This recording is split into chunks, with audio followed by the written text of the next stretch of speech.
para siempre. Vivo está, vivo está.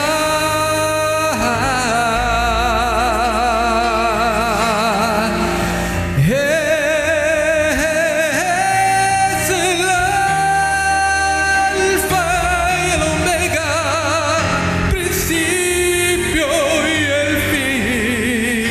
El pecado ha quebrado y hoy tengo libertad. Ha resucitado, vivo está, vivo está.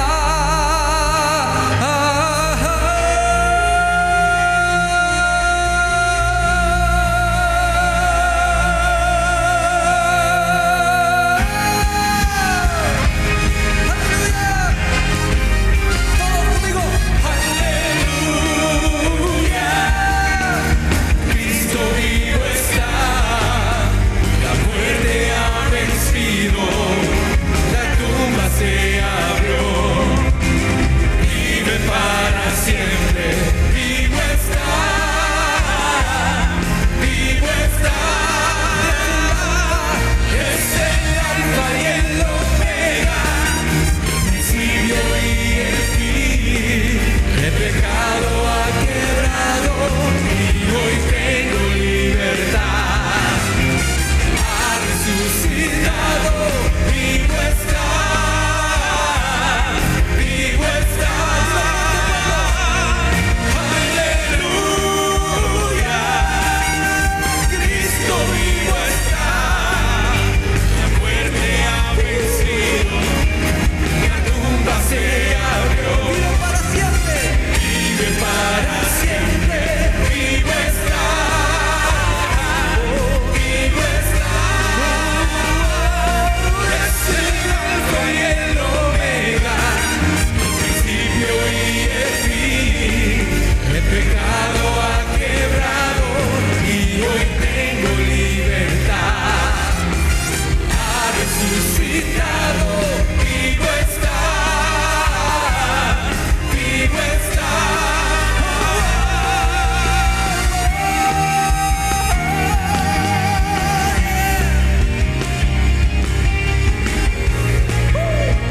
Exáltale, servimos a un Dios vivo.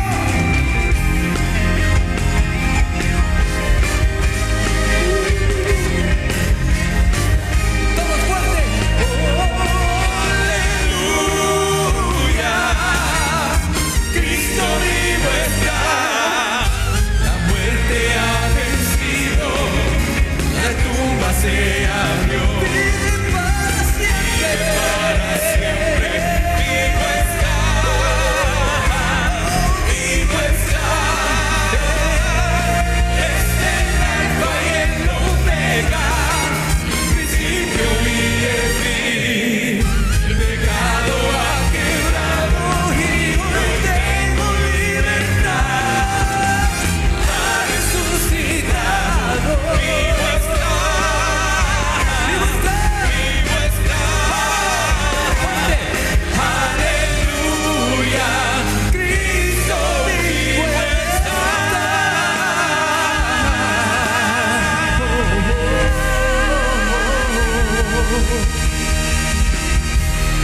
Aleluya. Damos gracias a Dios también por todas las personas que nos sintonizan a través de Visión Celestial. Así como escuchaste, con esa alegría, con ese fervor para un Dios vivo, nosotros alabamos y glorificamos su santo nombre. Y esperamos que tú también te estés gozando juntamente con nosotros. Gloria al Señor. ¿Pueden ocupar sus lugares, hermanos? Ese es el día hermoso que ha hecho Jehová.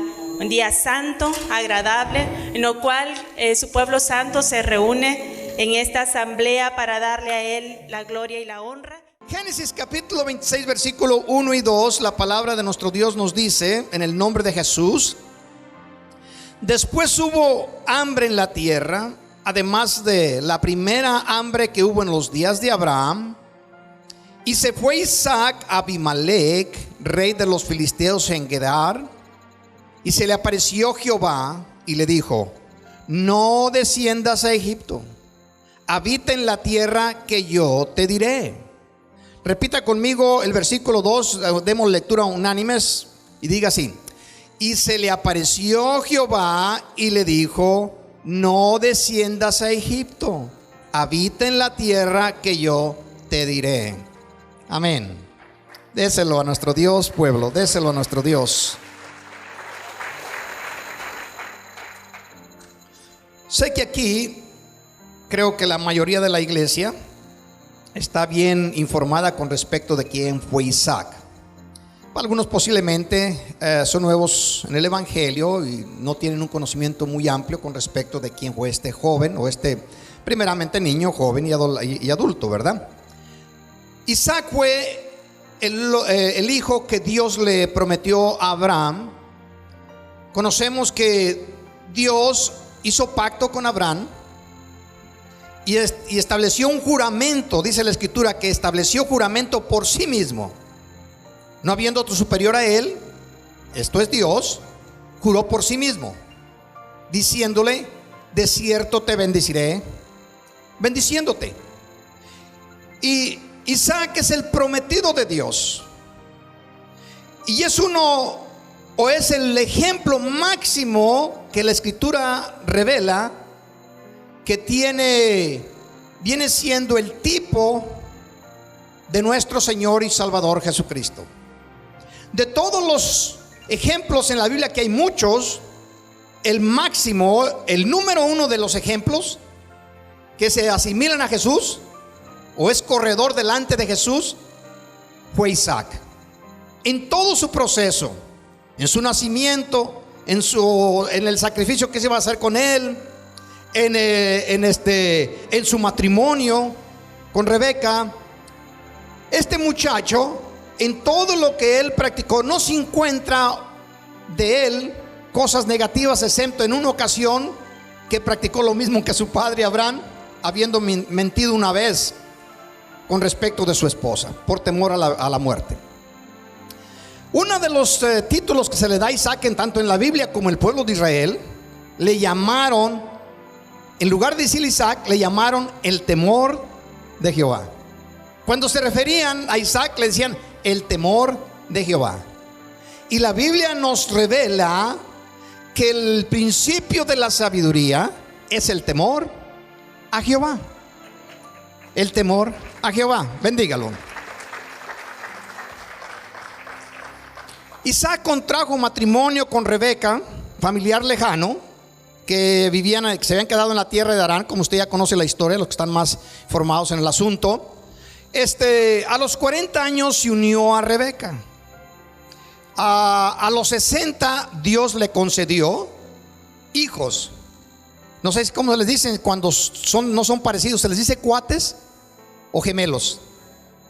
Yo siempre tengo un conflicto en ese asunto, pero usted entiende lo que quiero decir. Nacieron el mismo día. Que fue Esaú y Jacob. Y usted conoce que dice formaron dos reinos, 12 tribus para un lado y 12 tribus para el otro. Ahora, Dios le da una recomendación, una ordenanza que vemos nosotros, y es el tema que usaré en este día, cuando le dice a Isaac: no desciendas a Egipto. Ya cuando había habido una hambruna, una necesidad en la tierra de Canaán en los tiempos de Abraham su padre, Abraham descendió a Egipto. Y por poco le cuesta la vida si Dios no hubiera intervenido a favor de Abraham.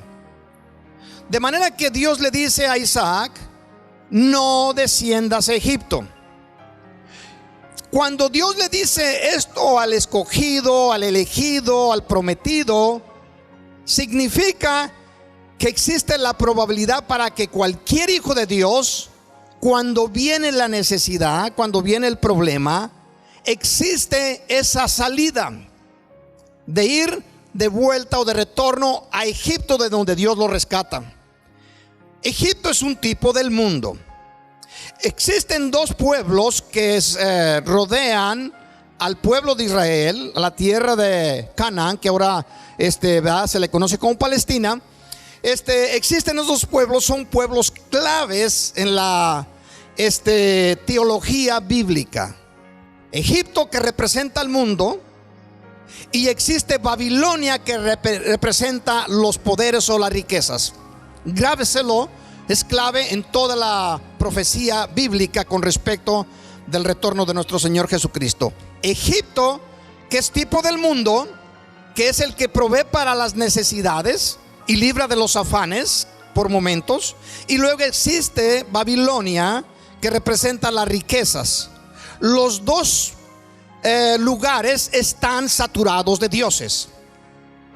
De manera que el Señor da esta recomendación a Isaac: no desciendas a Egipto, quédate en la tierra que yo te voy a mostrar, donde yo te plante. Ahora, recordemos que todas estas cosas, según el libro de Colosenses, hablando el apóstol Pablo, nos dice que todas estas cosas son sombra de lo que había de venir, mas el cuerpo es de Cristo. Lo dice de esta manera en Colosenses. Todos los tipos y ejemplos que se nos dan en el Antiguo Testamento son para que usted y yo aprendamos de ellos y no cometamos los errores que algunos de ellos cometieron, y así podamos vivir una vida victoriosa en Cristo Jesús, y el Señor pueda cumplir en nosotros lo que dijo: le he venido para darles una vida, y una vida abundante. Amén, una vida abundante. Hoy en este día voy a tomar alguna porción de una escritura que quiero que meditemos un poco en ella, que tiene que ver con las personas que por X razón se deslizan y empiezan a volver a la tierra de Egipto. Para que podamos comprender el asunto, Gerar, donde Isaac se va, está a la borde o al sur de la tierra de Israel, ya tocando la cerca o la división con la tierra de Egipto, que viene siendo la parte de la península ibérica, o la península donde está el monte santo de Oreb, que siempre Egipto tenía el control o le pertenecía a ellos, ya rumbo a la tierra de Egipto. Pero para poder entender un poquito mejor el asunto, veamos lo que nos dice la palabra de nuestro Dios en 2 de Crónicas capítulo 7 verso 12 y 13. Y dice así la palabra del Señor. Ahí está hablando de Salomón, hijo de David, que viene siendo realmente rey de Israel. Le conocemos como el tercer rey, pero realmente ya había habido otro rey. Y apareció Jehová a Salomón de noche y le dijo: yo he oído tu oración. Le voy a volver a leer. Y apareció Jehová a Salomón de noche. Todas estas cosas tienen un significativo interesante. La noche siempre tiene que ver con la dificultad, ¿estamos de acuerdo? En la Biblia, bíblicamente hablando, de noche quiere decir que son los momentos más difíciles de usted y yo podernos desenvolver o movernos en el ambiente al cual estamos sujetos como seres físicos. Y le dice el Señor, le aparece a Salomón de noche y le dijo: yo he oído tu oración. Tu oración, bendígalo. Mucha gente espera que Dios lo escuche cuando empieza a llorar, cuando es perseguido por la prueba, por la dificultad, por la necesidad, por la lucha.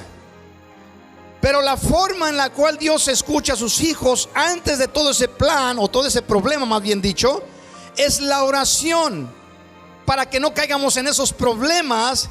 Y si llegáramos a pasar por ellos, aunque sea la prueba de fuego, no arderá en nosotros. ¿Por qué? Porque ya hemos orado, porque ya estamos en conexión con nuestro Señor Jesucristo. ¿Estamos de acuerdo? Muy bien. Y he elegido para mí este lugar por casa de sacrificio. El Salomón acababa de construir el templo, se lo estaba dedicando al Señor. Y usted conoce la historia muy hermosa, donde Dios desciende y ministra al pueblo con su presencia.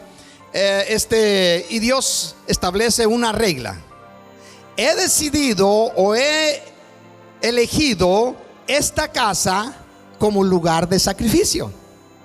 Es importante, Muchas personas cuando les dice ¿por qué no vas a la iglesia? O esto y aquello, dice no, pues Dios está en todo lugar y yo puedo hacer bien acá afuera. No, no.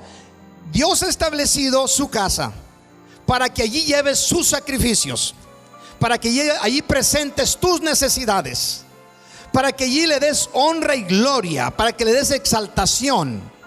El Señor lo dice claramente. Mirar cuán bueno y cuán delicioso habitar los hermanos juntos en armonía. Es como el buen óleo que desciende sobre la cabeza de Aarón y desciende hasta su vestidura, porque allí envía Jehová que bendición y vida eterna. Bendición y vida eterna. Ahí. Ahora dice: si yo cerrare los cielos para que no haya lluvia, y si mandare la langosta que consuma la tierra, o si enviare pestilencia al pueblo. Tres cosas menciona allí. Si yo cerrare los cielos para que no haya lluvia, y si mandare la langosta y para que consuma la tierra, o si enviare pestilencia a mi pueblo. Las tres cosas. Número uno, la primera está diciendo el Señor. Claro que está hablando en conjunto al pueblo, porque el pueblo estaba unido. Ahora el pueblo está muy disperso por toda la faz de la tierra. También tiene que ver con el asunto directo, personal y familiar, o por comunidad como iglesia o nación, pero puede aplicarse para uno personalmente. Lo primero que dice Dios: si yo cerrare los cielos para que no haya lluvia, es un simbolismo o significado de qué? Para no poder bendecirte. Si yo cierro los cielos de tal manera que no voy a poder bendecirte, esa va a ser la situación. Y todo es en resultado a una cosa: haberle fallado a nuestro Dios. Lo número dos dice: entonces si enviare la langosta es un tipo del devorador. Algunos que conocen estos insectos dicen que cuando pasan arrasan con las tierras y no dejan del cultivo absolutamente nada, lo dejan blanqueando. Se comen todo el producto porque vienen en manada. Dice el Señor: si envío la langosta, en otras palabras, si permito yo que tu pan, tu canasta de alimento, tu economía se venga al suelo. Y luego lo tercero dice: y después de eso, si enviare yo pestilencia o permitiera alguna plaga, como ahorita en este tiempo una pandemia, que venga a hacerles daño. Estas tres cosas. Número uno, voy a cerrar el cielo para no bendecirte. Número dos, voy a permitir al enemigo que venga y devore lo que tienes en tu canasta. Número tres, voy a mandar pestilencia que azote tus físicos, que te haga daño. Pero luego el Señor da una solución al asunto. El Señor nos dice en el versículo 14 del mismo capítulo 7: si se humillare mi pueblo. Vuelvo a decirlo: si se humillare mi pueblo, bendígalo,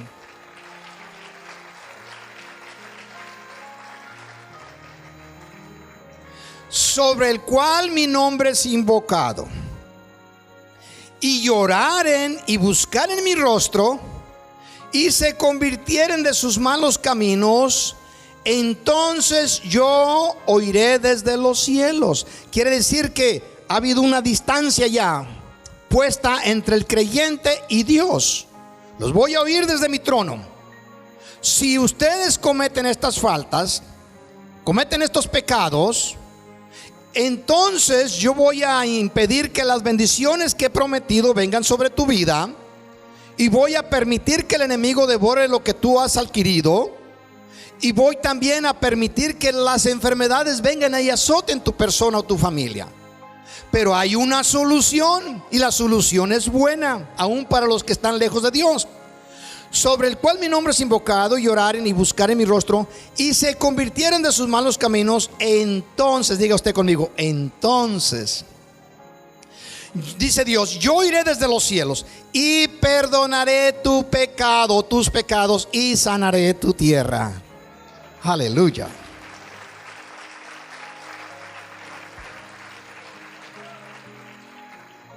Lo primero que Dios necesita, o lo primero que Dios espera para poder bendecirnos de nuevo, es perdonar nuestros pecados.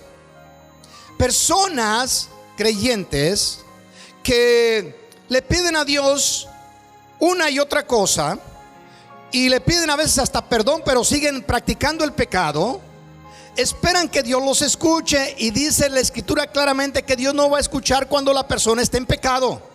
La única oración que Dios escucha es cuando la persona se arrepienta, cuando la persona le pida perdón. Hijitos, estas cosas escribo ¿para qué? Para que no pequéis. Y si alguno hubiere pecado, dice la Escritura, abogado tenemos para con Jesucristo, para con el Padre, perdón, a Jesucristo el justo. De manera que lo que Dios necesita hacer para poder volvernos a bendecir es perdonar nuestro pecado. Déselo a nuestro Dios.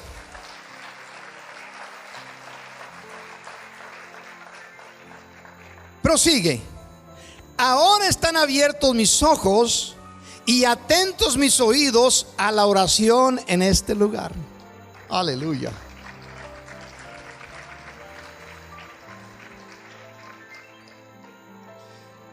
Veamos y regresemos. Solamente lo quería hablar por si alguna persona ahí anda muy cerca de cruzar la tierra o dejar la tierra de Canaán, la tierra de la promesa, y irse rumbo a Egipto. Como lo mencioné al principio, existen dos lugares en los cuales el Señor exhorta que la persona no se involucre o no llegue a esos lugares. Aún el Señor nos habla cuando se dirige al pueblo de Israel por su pecado. Le dice que los iba a traspasar mucho más allá de Babilonia, dando a entender: los saqué de Egipto, los traje a mi tierra, a mi heredad, y lo que ustedes hicieron con mi heredad la contaminaron y la hicieron abominable, mi heredad, por los cuales los voy a traspasar aún más allá de Babilonia. ¿Cuál fue la razón por la cual el pueblo de Israel pecó con Dios y fue transportado a Babilonia? Bueno, ya no estaba en necesidad, estaba en abundancia, y ahora la ambición de él era enriquecerse más y acumular bienes. El Señor Jesús nos dice: ¿de qué le aprovecha al hombre ganarse el mundo entero y perder su alma? ¿Qué recompensa dará por su alma en aquel momento del juicio? No existe, no existe. Por eso Isaac, Dios le dice: no desciendas a Egipto. Y nomás meditemos un poco en la posición de Isaac.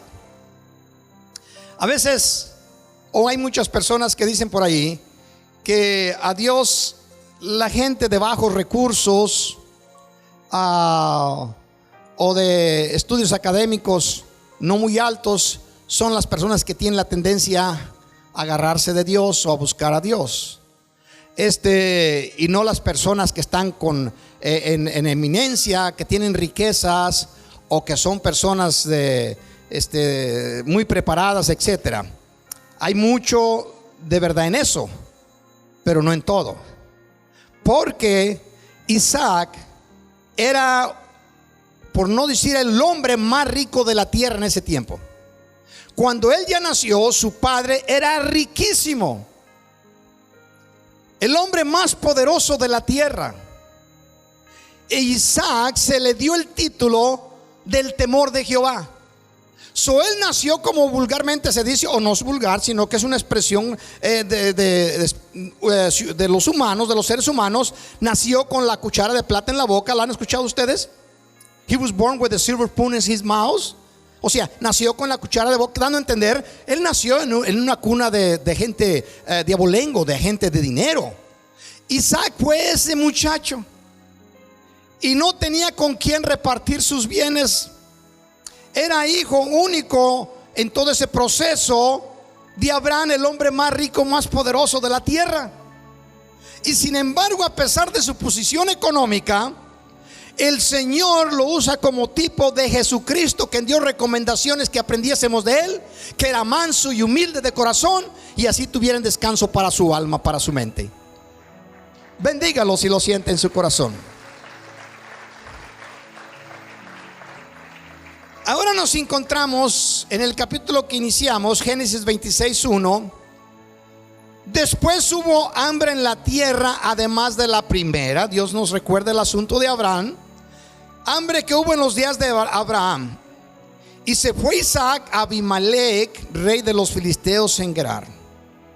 estando ya cerca de la tierra, a punto de cruzar el borde o la línea divisoria de la tierra de Canaán.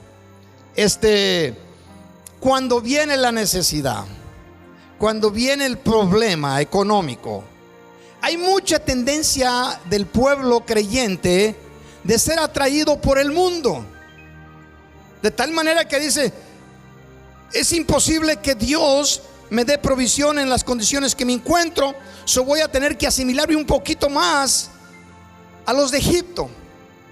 Y hay esa tendencia porque el ser humano, el creyente, empieza a dudar de la capacidad de Dios para sustentarnos en la tierra donde nos ha establecido. Y todos pasamos por ahí, todos tenemos ese problema. Recordemos algo de parte de nuestro Dios, que trajo alrededor de cerca de 2 millones en el desierto por 40 años y los alimentó con pan del cielo. Los alimentó con carne, con agua. Nunca tuvieron necesidad mientras anduvieron en el desierto. El desierto es un lugar donde no se producen, no hay frutos, no hay abundancia pues de ninguna cosa, solamente un calor candente, un frío por las noches, etcétera. Pero Dios los protegió de toda clase de males en el desierto. ¿Por qué? Porque Dios era su cobertura. ¿Estamos de acuerdo? Dios los cubría con una nube de calor o con una columna de fuego en la noche cuando estaba el frío muy fuerte, y los cubría con una nube en el día cuando el calor era muy fuerte. De manera que ellos estaban como en un invernadero, con provisión en la mañana y con carne en la tarde, y agua bien agua celestial, dice que provenía de la roca que es Cristo Jesús, que lo seguía por todo el desierto. ¿Qué le parece? Dios puede proveer. Amén. Me recuerda el asunto de Lot y de Abraham, o de Abraham y de Lot su sobrino. Cuando estos empezaron a enriquecerse, a hacerse poderosos en la tierra, dice que el lugar donde se encontraban no los sostenía, pues los dos tenían muchos ganados y muchos siervos. Entonces Abraham le hace la oferta a Lot su sobrino: la tierra no nos resiste, entre el pueblo, en tus siervos y mis siervos hay dificultades. Haz una decisión en este momento y elige. Si tú te vas para la mano derecha, yo me voy para la izquierda. Si tú te vas para la izquierda, yo me voy para la derecha. En otras palabras, que haga una separación. Y Lot, con el sentido humano, con el espíritu del mundo, inmediatamente dice que miró las llanuras de Sodoma, rumbo a la tierra de Sodoma, que parecían como un jardín, como la tierra de Egipto. A Lot, como buen economista, vamos a decirlo de esa manera, y como buen persona de ganadero, sabía perfectamente de que el alimento en los llanos es más rico y más abundante para su ganado. Y le dice a Abraham, haber dicho: a este anciano, a mi tío, aquí lo engaño. Y decidió irse a la tierra del valle rumbo a Sodoma. Y Abraham le dejó los montes. En otras palabras, tú, tío, vete ahí para los montes a ver qué comen tus animales allá en ese cerro. Y así lo hizo. Y Abraham se fue a los montes y se empezó a enriquecer aún más. Lot, al contrario, empezó a tender sus tiendas en las planicias, donde claro, la hierba es mucho más abundante. Y terminó en Sodoma y Gomorra. Y para que la historia no sea muy larga, usted ya conoce que en el caminar del tiempo, Lot salió de Sodoma y de Gomorra cuando Dios decide destruirles por el pecado de ellos. Solamente salió él con su esposa y sus 2 hijas. Y su esposa la perdió aún antes de salir de los linderos de Sodoma y de Gomorra, las 2 ciudades gemelas.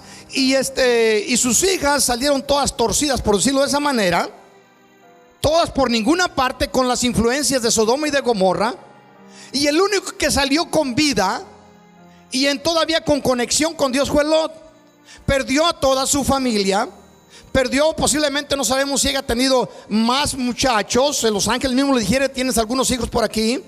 Lo perdió todos sus siervos, perdió todos sus ganados, y salió solamente, como dicen por allí, con la mano en la cintura.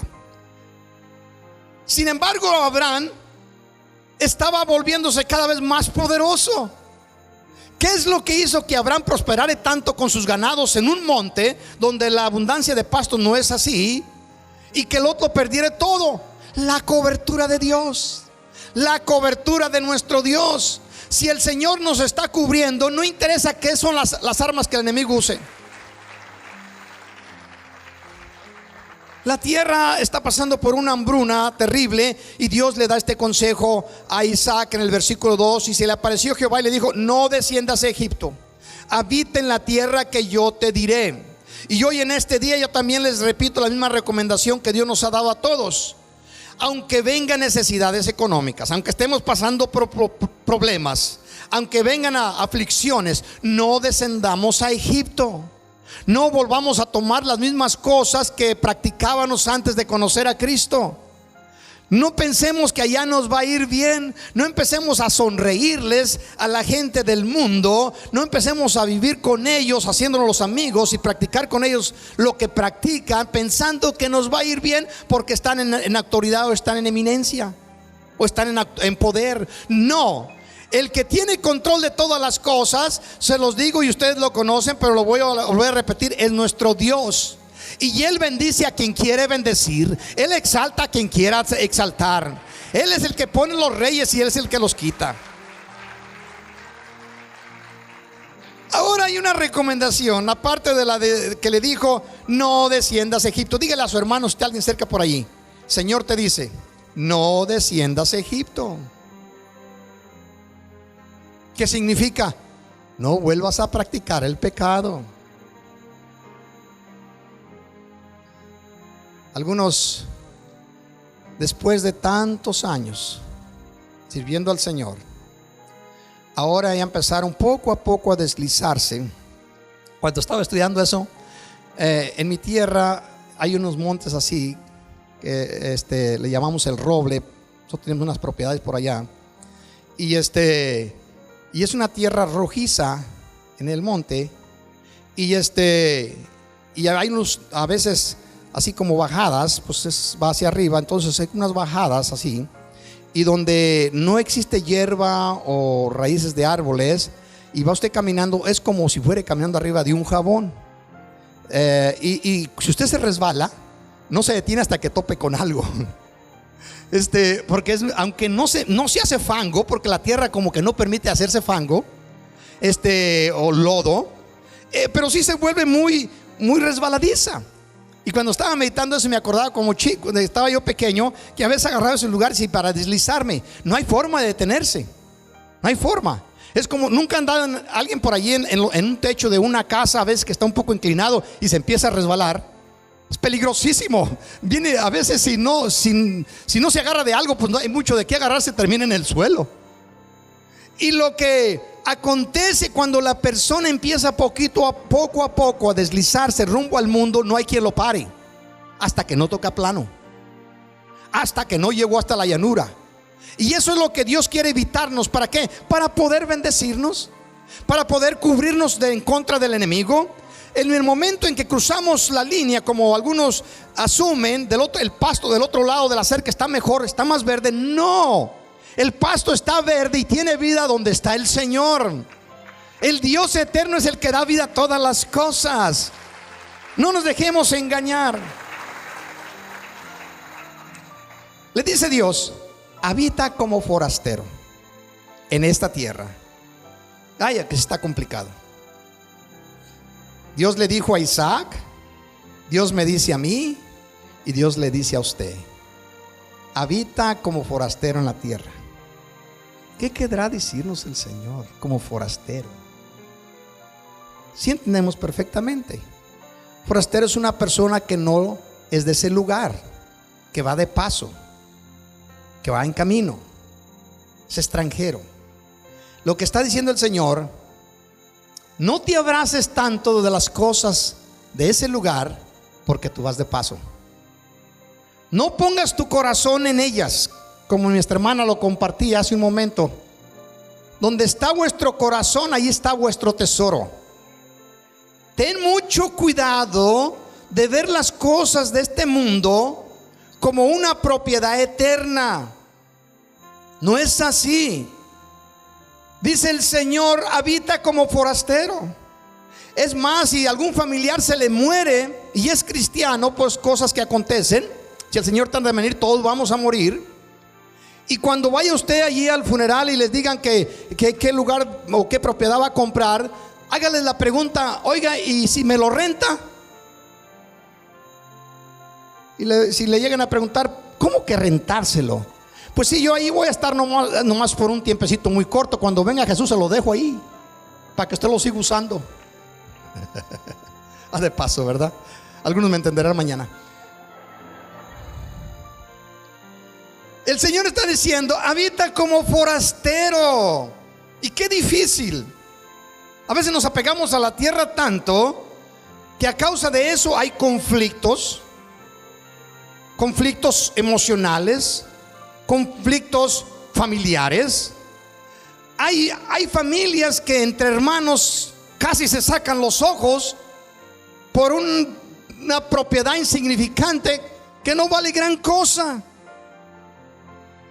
Me habla el pastor José Luis esta semana y me dice: hermano Ismael, hermano Martínez, no va a venir allá para la tierra, ya lo esperamos, ya tiene mucho tiempo, la iglesia pregunta mucho por usted.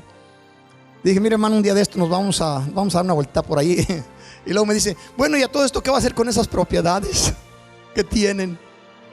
Todas esas tierras que tiene usted. Le digo: úsenlas. Como dijo Emiliano Zapata, la tierra del que la usa. Amén. ¿Cuál es el problema? Yo voy a construir una casa muy grande en México. Mi familia, ¿verdad?, que aquí está presente, muy grande. Y ya me andaba yo queriendo regresar porque mis hijos querían venir a la escuela de Estados Unidos. No, habían tenido problemas allá a la escuela. Es más, todo ese año no hubo escuela. Por un pleito que hubo ahí entre familias y corrieron a los maestros, etcétera. Y así son los pueblitos pequeños. Y me dice, le digo al hermano al pastor de allá, le digo: hermano, ¿sabe que nos vamos a retirar? Vamos a regresar otra vez porque mis hijos quieren ir a la escuela. Ya la iglesia estaba formándose y todo, ya estaba más o menos organizado. Y luego me dice el hermano: oye, ¿qué va a hacer con esa casa tan grande? Y luego le digo: hermano, se la regalo.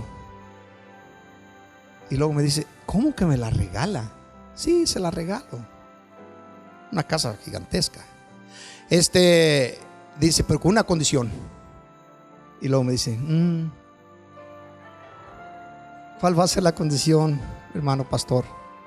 Que se case. Estaba soltero en ese momento. Si se casa, yo le regalo la casa. No sé cómo salió esa información de entre él y de conmigo. Quizás lo dijo por allí él.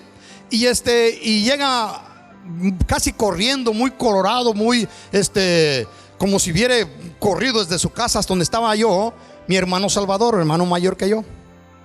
Y me dice: hermano, ¿cómo se te ocurre? ¿Cómo se me ocurre qué?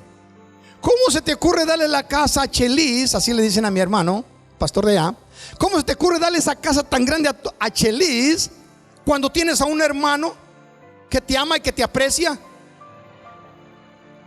Le digo: espérate. Déjame decirte algo, hermano. Sí, dime. Tú no has querido aceptar a Cristo como Señor y Salvador de tu vida. ¿Pero qué tiene que ver eso? Yo soy tu hermano. Sí, pero tú vas a ser hermano aquí por unos cuantos años, 40, 50, 60 años. Y mi hermano Che va a ser hermano conmigo por toda la eternidad. Así que él es más hermano.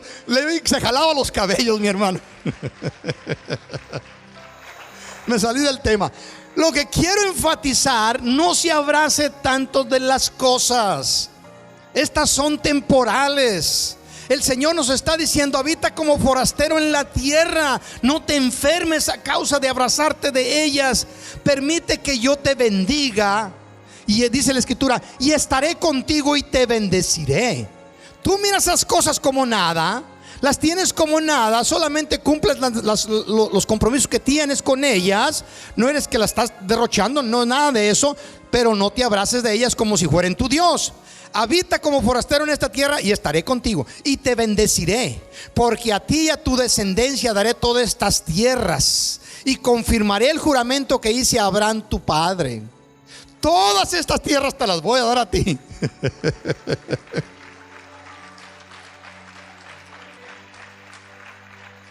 Hay un grupo de personas que anda diciendo por ahí, vendiendo libritos ahí. Los vendían a 25 centavos hace mucho tiempo, no sé qué tanto los venderán ahora, diciendo que se van a quedar aquí porque este es el reino de ellos. Mientras nosotros nos vamos para el cielo, dice, ustedes váyanse allá a volar como los pájaros al cielo, a las nubes, y nosotros nos vamos a quedar con la tierra. En una ocasión le dije a una persona, pues está bien, te la vamos a prestar solamente por 7 años. ¿Cómo que por 7 años? Sí, después de la gran tribulación vinemos y te la quitamos y los echamos por donde les pertenece. ¿Algunos de ustedes entienden a quién me estoy refiriendo? Así lo dice el Señor, que Él después de 7 años nos regresará a esta tierra.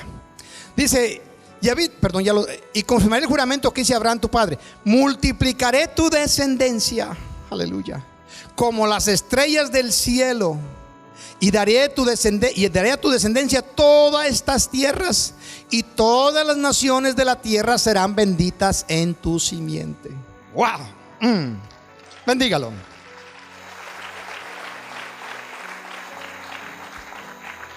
Necesito apresurarme porque el tiempo se me está yendo muy rápido. Yo sé que algunos dicen ustedes, no, pues dele más rápido. Ayer se me acercan unos hermanos después de la boda, y me dicen, estuvo muy bien la celebración de la boda. ¿Qué fue lo que les agradó? Pues que fue rápida. Algo así, yo lo estoy acomodando de tal manera que en forma corta, pero estuvo muy bien, no había presión. El joven Luis estaba muy contento con la joven Litzy, no sentía ninguna presión. Hay matrimonios, dice, y luego uno de ellos menciona, dice, porque yo he visto algunas bodas donde alguno de ellos se pone a llorar. Y usted imagínese, van a casarse y algunos empieza a llorar, porque ya de seguro que mira algo adelante, no sé. Génesis capítulo 26 versículo 18. Y ponga atención las prácticas de Isaac. Ven, ponga atención. Y volvió a abrir Isaac los pozos de agua que había abierto en los días de Abraham su padre. Dice, pastor, ¿qué tiene que ver eso? Dice, y que los filisteos habían tapado después de la muerte de Abraham, y los llamó por los nombres que su padre los había llamado. Ponga atención. Isaac recibe una palabra directamente de Jehová: no te vuelvas a Egipto. Ahora está una situación crítica. La hambruna es por toda la tierra. Entonces Isaac, obedeciendo a Dios, se vuelve por los pasos que él había empezado a descender rumbo a la tierra de Egipto hasta llegar a Gerar. Ahora empieza a retornar al lugar donde Dios había hablado con su padre Abraham, en Betel, casa de Dios. Empieza a caminar de retorno y empieza a abrir los pozos que su padre Abraham, juntamente con él, habían abierto. Y los pozos que habían cegado los filisteos, empezó Isaac a abrir los pozos de agua para darle agua a los animales, y todos empiezan a trabajar. Y abren un pozo y vienen los filisteos, se lo ciegan. Y luego van y abren el otro, y los filisteos vienen tras de ellos y lo vuelven a tapar. Y Isaac no se queja. No se queja Isaac. No se pone a pleito con la gente del mundo. Sigue camino a la tierra de Betel. Lo que empieza a hacer Isaac es interesante. Empieza a seguir los pasos de su padre Abraham, a volver a los momentos deliciosos donde tenían la conexión divina con Dios. Y esta es una recomendación para todo cristiano que empieza a enfriarse y alejarse. Empieza otra vez y a retornar por el camino donde tú habías venido, y empieza a hacer las cosas que hacías al principio. Temeroso de Dios, obediente a las cosas de Dios, orando y cantando a Dios, danzando y exaltando y aplaudiendo a Dios como lo hacías al principio. Empieza por el camino que dejaste. No agarres otra vereda, porque el camino ya está trazado por Dios para que retornes al lugar de la bendición. Ese es el plan de Dios para con todo hijo, para con toda hija. No le cambió los nombres, los llamó por el mismo nombre. Dios nos está queriendo decir algo. No cambies nada de lo que practicaste al principio, cuando andabas abrazado de mí, cuando andabas en tu primer amor. ¿Cuántos recuerdan, algunos de ustedes, que nosotros ya tenemos décadas sirviendo al Señor, cuántos recordamos los momentos deliciosos cuando nos sentíamos que nos desvanecíamos en la presencia de nuestro Dios? Danzábamos y saltábamos de alegría y cantábamos sin descanso. Y una vez que me pongo a grabar algunos de los cassettes que se habían grabado de los VHS, algunos de ustedes no saben ni de qué se trata VHS.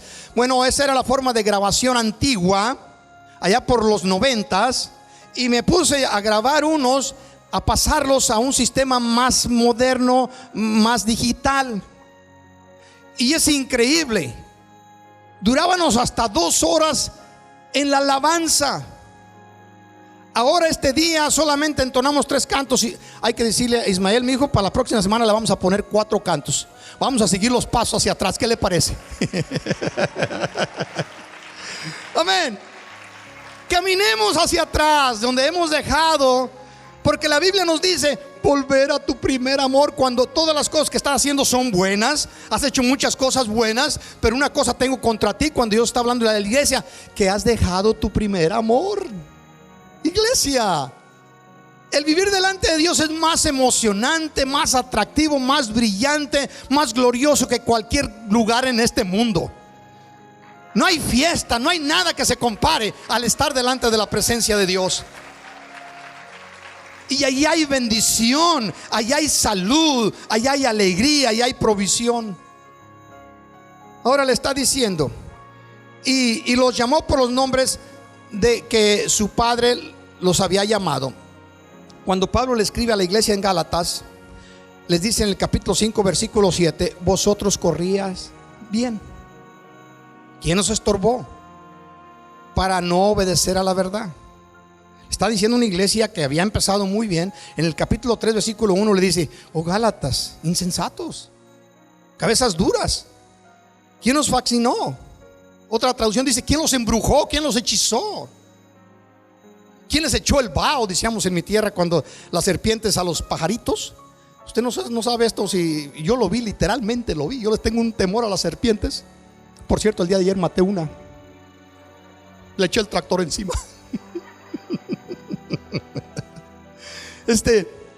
Déjeme decirle que esos animales, una vez estaba yo sentado en el pasto y miro yo un pajarito ahí en un árbol, y de pronto miro que empieza a caer.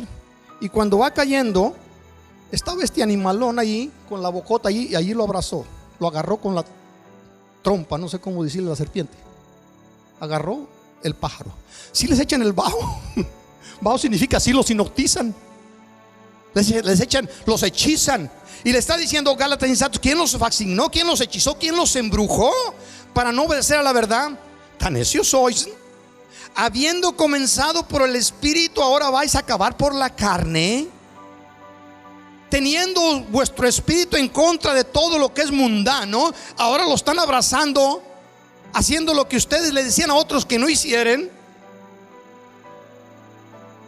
Y le está diciendo Pablo: tantas cosas habéis padecido en vano, si es que realmente fue en vano. Ya voy a terminar, me quedan 1 minuto 40 segundos. 1 minuto 40 segundos de un pastor son como 10 minutos en la realidad. Existe mucha desesperación en el pueblo creyente cuando viene la necesidad. ¿Estamos de acuerdo? Sí, la existe. Hay mucha desesperación cuando vienen las pruebas, cuando no logran hacerse de los anhelos de su alma, de su corazón. Cuando la lucha comienza, el pueblo se desespera y el pueblo se dispersa y empieza a perder la confianza en nuestro Dios. El versículo, no sé si lo leímos o me lo pasé, pero hay un versículo: en aquel tiempo Isaac sembró y cosechó al 100 por 1. Cuando el tiempo de la hambruna, sembró y cosechó al 100 por 1. El enemigo te dice: agárralo, escóndelo, mételo abajo del colchón, donde quieras allí, pero en la caja fuerte, no lo sueltes. Y el Señor dice, hablándonos como ejemplo, en aquel momento Isaac sembró y recogió al 100 por uno. Ahora, termino ya con este versículo mientras pasa por aquí el grupo. En Habacuc, capítulo 3, versículo 17 y 18, dice así: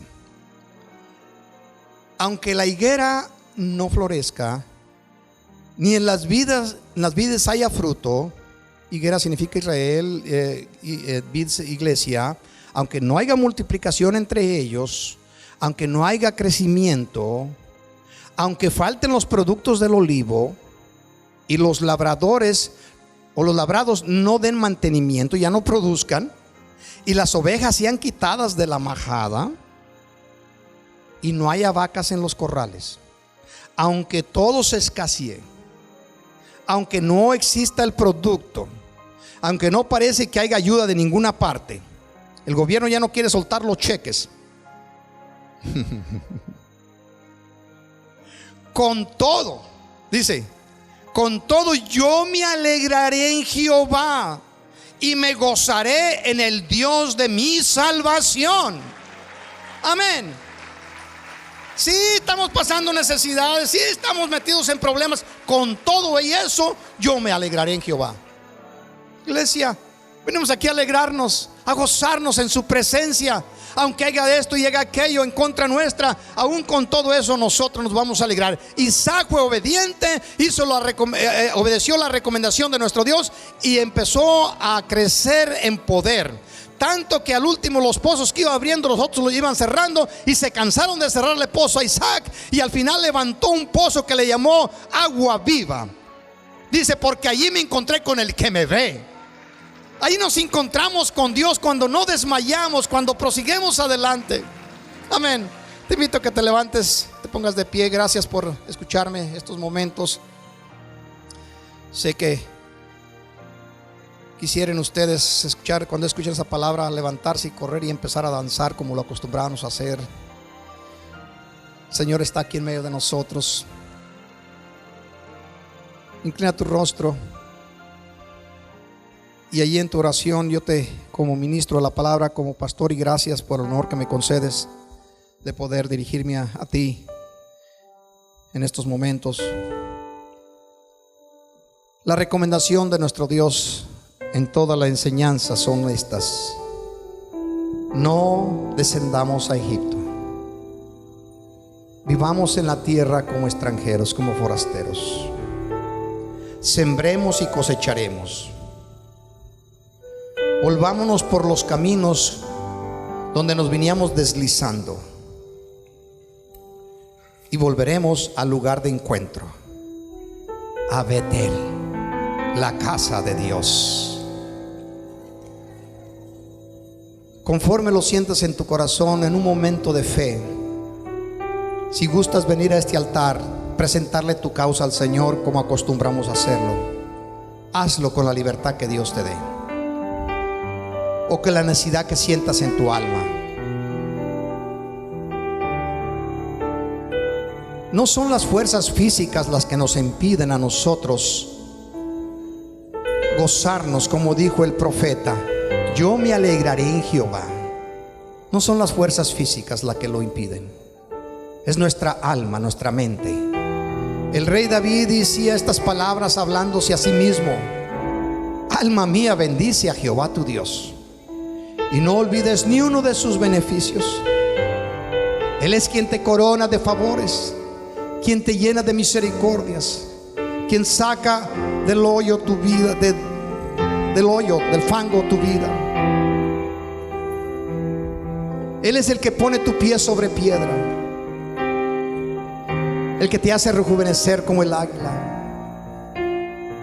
Padre, sabemos que te encuentras aquí porque así lo dijiste, y nadie puede impedir que tú habites en medio de tu pueblo. Ni la fe, ni la incredulidad, ni enemigos, principados o gobernantes o potestades pueden impedir que tú habites en medio de tu pueblo. Y este es el lugar de tu morada. y sabemos que estás aquí donde envías bendición y vida eterna. Permítenos adorarte, Señor, y darte gloria. En el nombre de Jesús. Todos entonemos una estrofa alabando a nuestro Dios. Todos los que no estén orando, los que estén orando, sigan en la comunión con nuestro Dios como lo sienta tu espíritu. Alabemos y adoremos al Señor de gloria, al Dios que hizo los cielos y la tierra, al que te escogió a ti para que fueres su hijo, para que fueres su hija. No lo tengas por poco. No le permites al enemigo hacerte creer que es algo insignificante. Señor, te adoramos. Una luz y déjala brillar. Yes. La luz de Jesús que brilla en todo lugar. No la puedes esconder, no la puedes callar. Ante la necesidad, enciende